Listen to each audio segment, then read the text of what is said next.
تو یوں اس نے اپنے پرانے دوست جو ایجڈ تھے ان کے ساتھ بیٹھنا چھوڑ دیا تھا. تو ایک دن جب وہ گھر سے باہر نکلا تو سامنے اس کا پرانا دوست مل گیا بوڑھا.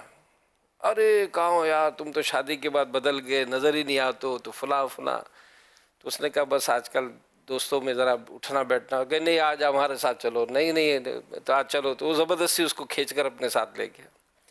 اچھا اب تھوڑی دور آگے چلے تو اس نے کھانسنا شروع کیا, بس دعا کرو یار, طبیعت صحیح نہیں رہتی ہے اور نظر بھی کمزور ہو گئی ہے. اور پرسوں تو بڑا عجیب معاملہ ہوا, وہ پانی کی جگہ وہ کیمیکل پڑا تھا وہ پی گیا میں, تو بڑی مشکل طبیعت خراب ہو گئی. بچے لے کر اسپتال پہنچے, بڑی مشکلوں سے جان بچی, اور یوں کر کے وہ کھانستا کھوستا اپنے دوستوں کے ساتھ لے گیا.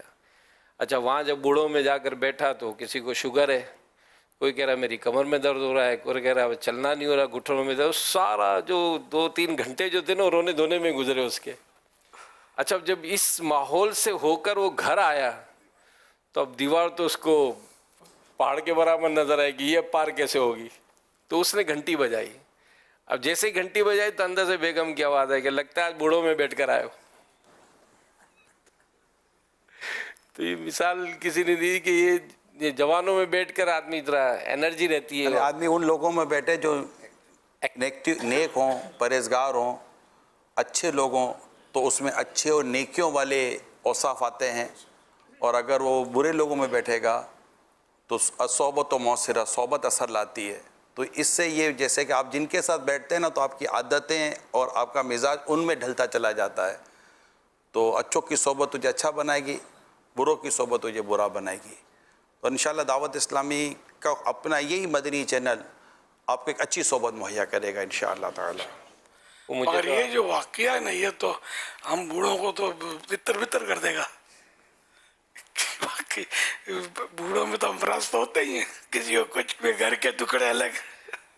اصل میں مجھے جو بولنا تھا نا میں نے بول دیا, جو آپ کو بولنا ہے نا وہ آپ بولیں گے. نہیں تو ہم لوگوں میں تو پھر جدائیاں ہو جائے گی نا. ہم جوانوں کو پکڑے, جوان ہمارے ساتھ بیٹھنے کے لیے تیار تھوڑی ہوں گے, مزہ ہی نہیں آئے گا ان کو. نہیں تو ہم بزرگوں کو یہ کہیں گے نا کہ آپ امیل سنت والی طبیعت اختیار کریں. ماشاءاللہ میرے ساتھ جوان بیٹھتے ہیں اور شوق رکھتے میں تو رہتا بھی جوانوں کے ساتھ ہوں. وہ آپ نے ایک شعر بھی بھیجا تھا کوئی تھکن کے حوالے سے, وہ بھی بڑا خوبصورت تھا. شعر جو وہ ایک بڑی خوبصورت بات گزشتہ دنوں نگران شورا نے شیئر کی تھی, اور وہ بھی اظہار ہے جب تک زندہ ہیں تو اگر دینی کاموں میں ایکٹیویٹی رہے اور عبادت کی طرف ہمارا وہ جذبہ رہے تو حضور بعض اوقات ہوتا یہی ہے, آپ کی بھی بیانات میں سنا ہے کہ جس طرح ہوتا ہے نا کہ اگر ڈاکٹر صاحب سے دوائی لینے جانی ہے تو گھنٹوں وہاں کھڑے بھی رہیں گے, باتیں بھی کریں گے, لیکن یہی عبادت کی بات آتی ہے تو اپنے آپ کو بہت کمزور محسوس کرتے ہیں کہ جناب یہ یوں نہیں ہوتا ہے, یوں نہیں ہوتا ہے. اگر کوئی کاروباری حوالے سے دیکھا جائے تو بڑی ایکٹیویٹی رہتی ہے, عبادت کے معاملات میں کمزور. شعر کچھ اس طرح کا ہے, آپ تصور کیجئے گا, بلکہ تصور ہو جائے گا انشاءاللہ. انشاءاللہ. ان کے ماتھے پہ کہاں پہ کوئی شکن ہوتی ہے, جن میں کچھ کر کے دکھانے کی لگن ہوتی ہے. واہ. زندگی اتنی مشقت سے گزاری ہے, اب میں جو آرام سے بیٹھوں تو تھکن ہوتی ہے. کوئی تو یاد آیا ہوگا وہ. بالکل. جو ایکٹیو ہوتا ہے نا واقعی اگر اس کے پاس کام نہ ہو تو بور ہوتا ہے, وہ تھکن ہوتی ہے. تو ادھر ہمارے ساتھ ایک بزرگ ہیں, امان علی. کہاں سے ہیں, آپ کی عمر کتنی ہے؟ 1934. 1934, پاکستان بننے سے پہلے آپ کی ولادت ہوئی ہے. جی 85 years old ایج. جی. ماشاءاللہ. وہ نعت پڑھتے ہیں, یہ ماشاءاللہ. نعت سنائیے. میں جس طرف بھی دیکھوں, میں جس طرف بھی دیکھوں, آئے نظر مدینہ, میں جس طرف بھی دیکھوں, آئے نظر مدینہ, پروردگار کر دے, پروردگار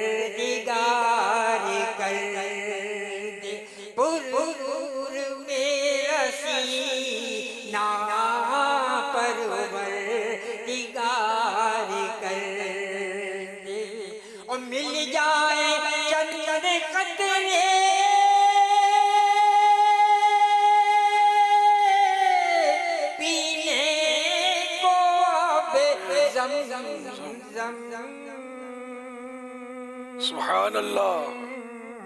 دھل جائیں گناہ سارے، دھل جائیں گناہ سارے، ہو پاک میرا سینہ، دھل جائیں گناہ سارے، ہو پاک میرا سینہ، میں یہ طرف بھی دیکھوں آئے نظر مدینہ،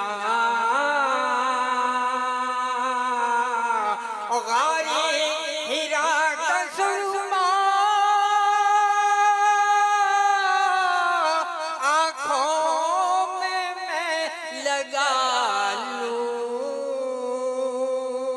ماشاء اللہ. کیونکہ ملا ہے اس میں، کیونکہ ملا ہے اس میں سرکار کا پسینہ،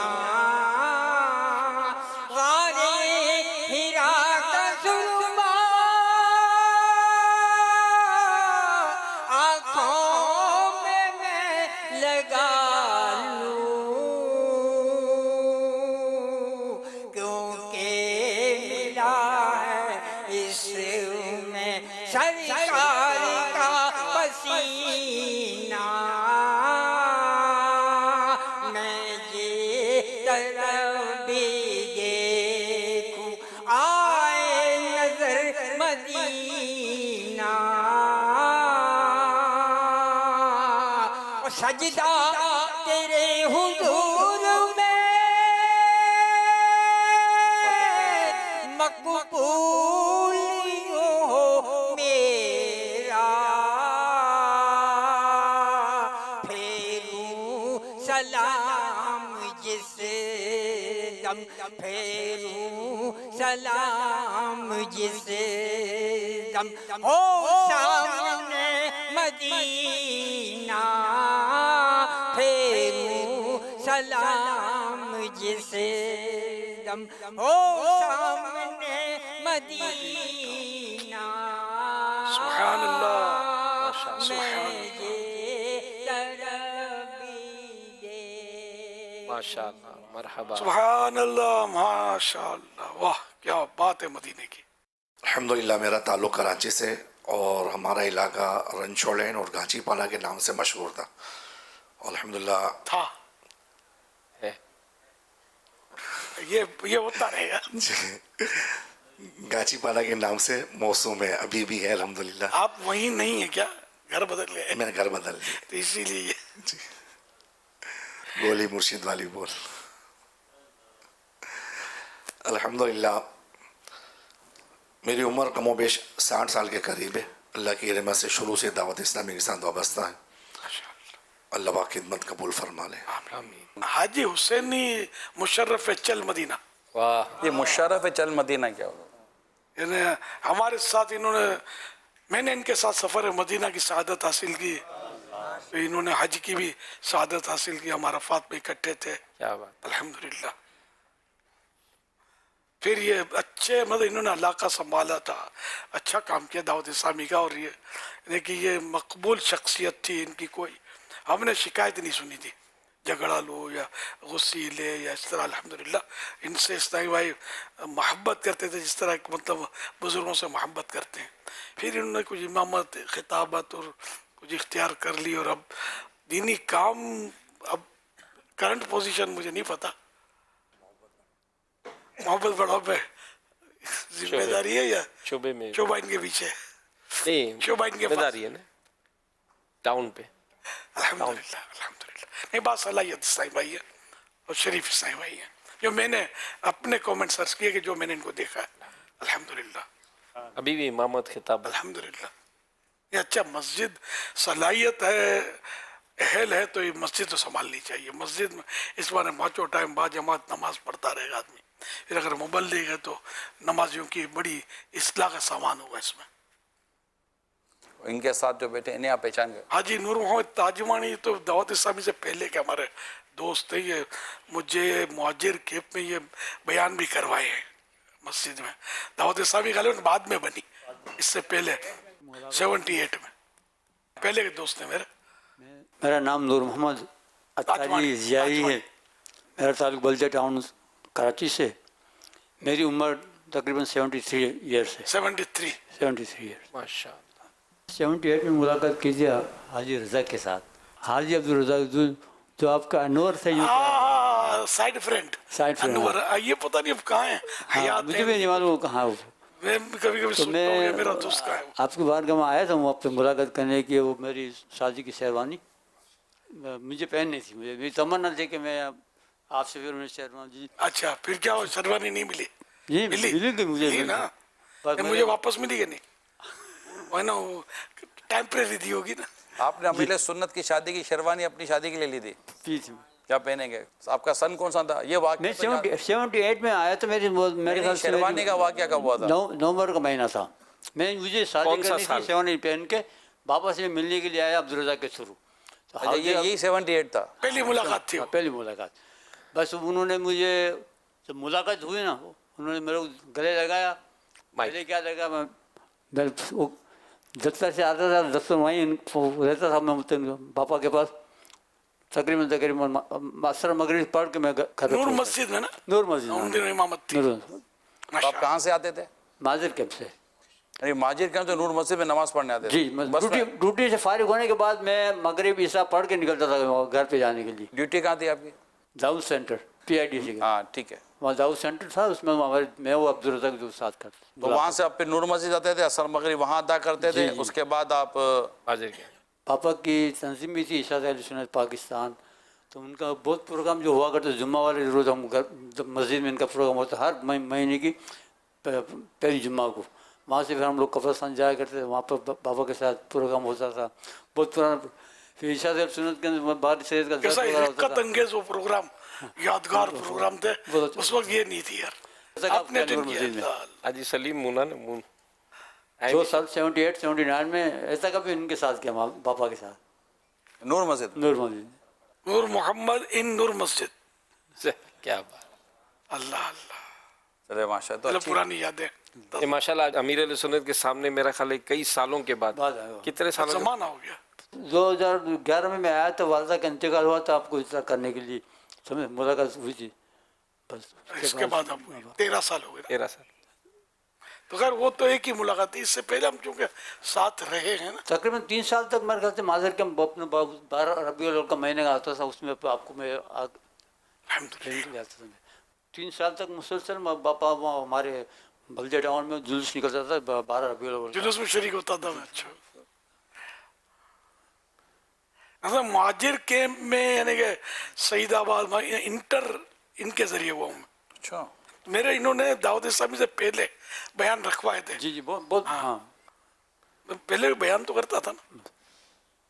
پر ملاقات میرے عبدالرزاق سے ہوئی نا, باپا نے گلے ملے, دل جیتا, پھر میں وہیں ڈیوٹی سے آ کے دل دے دیا. گھر جاتے تھے دل چھوڑ جاتے تھے. الحمدللہ ملن ساری کی تو میری پرانی عادت تھی. یہ سب بزرگوں کو یہ اس چیز کو اپنانا ہے. اگر آپ کو گھر کا ماحول بھی اچھا بن جائے گا, اس طرح سب کو مسکرا کر بات کرو گے, جھاڑو گے نہیں, ڈانٹو گے نہیں. الحمدللہ یہ عادت بھی میری ڈانٹنے جھاڑنے کی. کرم پاپا کا. باپا میرے والد صاحب کا بھی جنازے میں بھی آئے, میرے بچوں کی قانون کا جان بھی پاپا نے جی ہوئی ہے, سمجھ نا, بیٹے اور بیٹیوں کا بہت پاپا نے میرے ساتھ تعاون کیا ہے. بڑی دعائیں کی. آج بھی جب تمام بچے حیات ہیں الحمدللہ. ماشاء اللہ ماشاء اللہ. آپ امان اڈی نعت خوان, آپ کا دعوت اسلامی میں آنا کیسا ہوا؟ مجھے ہمارے حاجی ناصر یہ لے کے آئے. کتنے سال ہوئے؟ یہ یہاں تو پہلی مرتبہ ہے, اور تقریباً آج سے 5-6 سال پہلے ایک شادی ہوئی تھی, نکاح یہاں ہوا تھا, ان کے ساتھ آئے تھے, ہمارے رشتے دار تھے. اچھا. اور ایک محفل وہاں ہوئی ہے پٹھان کالونی میں, نئی کراچی کے اندر, بزرگوں کی. وہاں بھی میں نے نعت پڑھی, مسجد خطید الکبریٰ, اس مسجد میں. ماشاء اللہ ام المومنین. ماشاء اللہ ماشاء اللہ ماشاء اللہ. آج اللہ تعالیٰ نے حضرت کے سامنے اور آپ کے سامنے اجازت دے دی پروردگار نے. یہ بھی بہت بڑا کرم ہے اس مالک کا، احسان ہے کہ آپ حضرات کی خدمت میں ہم غلام حاضر ہیں. کتابوں پہ نہیں رکھتے، کیا مطلب؟ مائک کتابوں میں نہیں رکھتے، کتابوں پر کوئی چیز بھی نہیں رکھی جائے. دینی کتابیں، نعت شریف کتابیں. گھر میں بھی جو جو بعض اوقات گھر میں جو کوئی کتاب قلم بھی نہیں. ان کی ترتیب یہ کہ سب سے اوپر قرآن کریم رکھا جائے، اس کے نیچے تفسیر، اس کے نیچے حدیث پاک کی کتاب، پھر اس کے نیچے مزید دیگر دینی کتابیں. یوں ترتیب ہے اس کی. سب سے پہلے قرآن شریف. قرآن کریم جس الماری میں ہو اس کے اوپر بھی کوئی کپڑا یا کوئی چیز نہ رکھی جائے. یعنی ہمارے یہاں تو شیلف بنے ہوئے ہوتے ہیں نا، جی ہاں، جو بک شیلف بنے ہوئے ہوتے ہیں، تو اوپر کا ایک شیلف ہے، نیچے کا ایک شیلف ہے، یہ سارے بنے ہوتے ہیں. تو اس میں بھی یہی ترتیب ہے کہ سب سے اوپر کا جو شیلف قرآن کریم ہو، قرآن کریم. تفسیر قرآن. اب قرآن کریم تو ایک نسخہ ہوتا ہے نا، ہاں. تو اب دوسری جیسے تفسیرات بھی اب تو اندر چھڑے کے اس کے ساتھ آگے رکھنے میں، اور پھر نیچے حدیث پاک، تو اس کی شروحات یوں مطلب کر لی جائیں. پھر نیچے تصوف کی کتب، احیاء العلوم وغیرہ اور جو بھی ہیں اس طرح کی کتابیں، حکایتوں کی کتابیں، فقہ کی کتاب. مسئلے کی کتابیں، بہار شریعت وغیرہ. تو یہ فتح رضویہ شریف، یہ حدیث پاک کی جو کتابیں اس کے بعد رکھی جائیں. یہ ترتیب ہے، آداب ہے اس طرح کتابوں کے. اب کتابوں پر ہمارے یہاں قلم رکھ دیں گے تو کچھ نہ کچھ چیزیں رکھ دیتے ہیں، مطلب آزمائش ہوتی ہے. مطلب میرے خود یہاں بھی اب بچے اور یہ مطلب ہوتے ہیں نا، کچھ نہ کچھ یہ رکھ دیں کتابوں پر، ہٹاتے رہو. تو کوئی چیز پر کتاب پر نہ رکھی جائے. دینی کتاب کا جتنا ادب کریں گے باادب بانصیب. دینی کتاب بعض اوقات زمینوں پہ رکھی رہ جاتی ہیں، زمین پر بھی نہ رکھی جائے. تو جیسے آپ نے کتابوں کے بارے میں کہا نا، کتاب پر کوئی چیز نہ رکھی جائے، تو عموماً بعض لوگ ہوتے ہیں کہ کسی سے کتاب لینے کے لیے جاتے ہیں نا کہ یار کتاب پڑھنے کے لیے دیجیے. تو ایک نوجوان ایک شخص کے پاس آیا اور کہنے کہ وہ لاسٹ ٹائم کتاب لے کر گیا تھا تو میں نے آپ کو واپس کر دی تھی. کہا جی جی آپ نے واپس کر دی. وہ دوسری کتاب چاہیے تھی اگر پڑھنے کے لیے مل جائے تو کہا وہ بھی لے لیجئے. تو وہ کتاب لائبریری میں گئے اور اپنی وہ جو ان کو کتاب چاہیے تھی وہ کتاب لے کر آئے، اور کتاب انہوں نے یوں لا کر دی، یہ پلیٹ سمیت کتاب دی. کہ حضور پلیٹ کی حاجت نہیں ہے، آپ صرف مجھے کتاب چاہیے تھی. کہا نہیں نہیں آپ پلیٹ لے کے جائیے. کہا نہیں تو پلیٹ نہیں چاہیے، آپ صرف کتاب دے دیں. کہا آپ پلیٹ لے کے جائیں. اصل میں کیا تھا کہ وہ پچھلی دفعہ جو آپ کو میں نے کتاب دی تھی نا، تو کتاب کے اندر جو نا وہ چائے کا پیالے کا نشان تھا. تو میں نے کہا پیالی کے چائے کے کتاب کے ساتھ ساتھ آپ کو یہ پلیٹ بھی دے دوں کہ آئندہ چائے کا پیالہ جو ہے نا وہ پلیٹ پہ رکھیے گا، کتاب کے اندر مت رکھیے گا. ماشاء اللہ، سبحان اللہ. جیسے ایک ٹرے میں رکھ کر بھی بعض تحائف پیش کیے جاتے ہیں، تو اس میں یہ ایک احتراماً یا اور فیک تو خالی وہ تحفہ لینا ہوتا ہے، ٹرے واپس ہوتی ہے، وہ رکھ لینی نہیں ہوتی. جی اچھا میں ایک مسئلہ عرض کروں، جیسے کہ ہمارے یہاں یہ انگلیوں میں انگلیاں ڈال کر بیٹھے ہوتے ہیں نا، تو یوں کینچی ڈال کے یوں بیٹھتے ہیں. تو اس کا مسئلہ یہ کہ اگر نماز میں یا توابع نماز، جو کام نماز کے تابع ہوتے ہیں، نماز کے ساتھ ریلیٹڈ ہوتے ہیں، ان میں اگر اس طرح انگلیاں ڈالیں گے تو یہ ایسا کرنا یا نماز کے انتظار میں بیٹھے ہوئے تو یہ مکروہ تحریمی ہے. نماز میں، نماز کے انتظار میں، مسجد آتے آتے نماز کے لیے جب کہ آ رہا ہے، تو اس طرح جو بھی نماز کے تابع جو کام ہے تو ان میں بھی یہ انگلیوں کی کینچی بنانا اس کو بولتے ہیں. تو یہ کینچی بنانا یہ ناجائز و گناہ ہے. اچھا، اور اس کے علاوہ کہ نماز میں بھی گناہ، نماز کے انتظار وغیرہ میں بیٹھا ہے تب بھی گناہ، اور اس کے علاوہ عام حالات میں جیسے ابھی بیٹھے ہوئے تو یہ گناہ نہیں ہے، لیکن اب بھی کینچی لگانا یہ مکروہ تنزیہی یعنی ناپسندیدہ ہے. اور اگر کوئی ضرورت ہے جیسے وزن اٹھانا ہے یا کوئی مطلب اس کی ضرورت ہے کینچی لگانے کی، تو مطلب وہ مکروہ تنزیہی بھی نہیں ہے، مباح ہے، جائز ہے۔ مکروہ تنزیہی بھی جائز ہوتا ہے لیکن وہ اچھا نہیں ہوتا، تو اب وہ بھی یعنی کہ بالکل یعنی وہ فارغ ہو گیا، ضرورت ہے تو کر لی۔ یہی مسئلہ انگلیاں چٹکانے کا ہے، کرتے ہیں نا، سیم اس کے بھی یہی مسائل ہیں۔ تو اب جیسے ابھی ہم بیٹھے ہوئے یوں کر کے بیٹھیں گے تو کل نماز کے انتظار میں بیٹھیں گے تو بھی یوں بیٹھے رہیں گے، تو یہ عادت ہی نکال دی جائے، یاد آ جائے تو پھر یوں کر لیا کریں۔ اس کے بدلے ایک متبادل صورت ہے، یوں کرنا ضروری نہیں ہے، وہ کرنا ہے پھر یوں کر سکتے ہیں، اندر میں نہیں۔ یہ عام مسئلہ، یہ بہت لوگ کر رہے ہوتے ہیں۔ اب بھی میں نے دیکھا، اس لیے میں نے پردہ رکھتے ہوئے کہ کسی کو بولوں گا آپ یوں کر رہے، اس کو میں نے کہا جنرلی مسئلہ ہی عرض کر دوں۔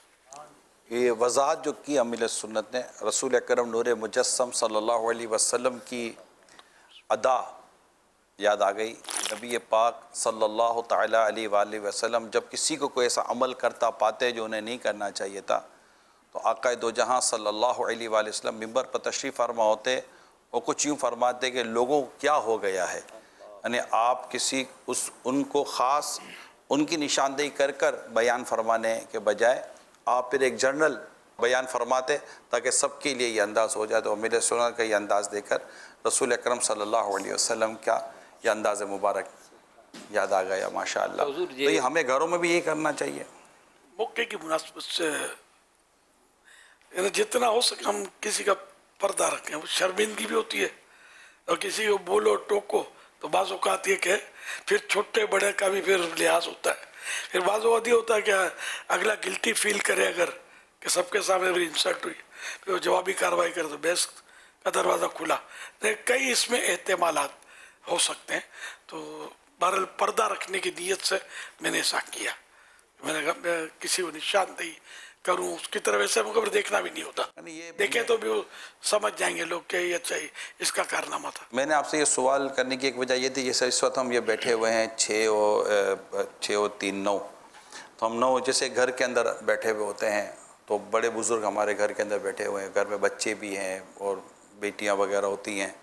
اب کسی کو ایسا عمل کرتا گھر کے کسی بڑے بزرگ نے پایا، تو اب کیا ان کو بھی یہی اب باتوں کا یہ انداز تو خیر آپ نے اختیار کر لیا، سمجھایا نا کہ سمجھتا نہیں ہے، سمجھتے نہیں ہو کیا یار بار بار، تو اس طرح اگر یہ سب کے بیچ میں کرنا مناسب رہے گا، یا وہ دیکھ کر کنٹرول کر لیں، اور ایسی کوئی وجہ نہیں ہے کہ ہاتھوں ہاتھ سمجھانا ضروری ہے؟ اب میں تو غور کر رہا کہ میری بات کا وزن بھی ہے کہ نہیں، مانیں گے کہ نہیں، یہ بھی تو ہو سکتا ہے۔ اتنی بڑی عمر ہے، کیوں نہیں مانیں گے؟ اس میں رسک تو ہوتا ہے، چھوٹے کی بات بعض اوقات سمجھ میں نہیں آتی، بڑے کی پھر اور دوسرے کہ ماحول، اب یہاں تو الحمدللہ ایک ماحول بنا ہوا ہے، گھروں میں ماحول کتنا ہے۔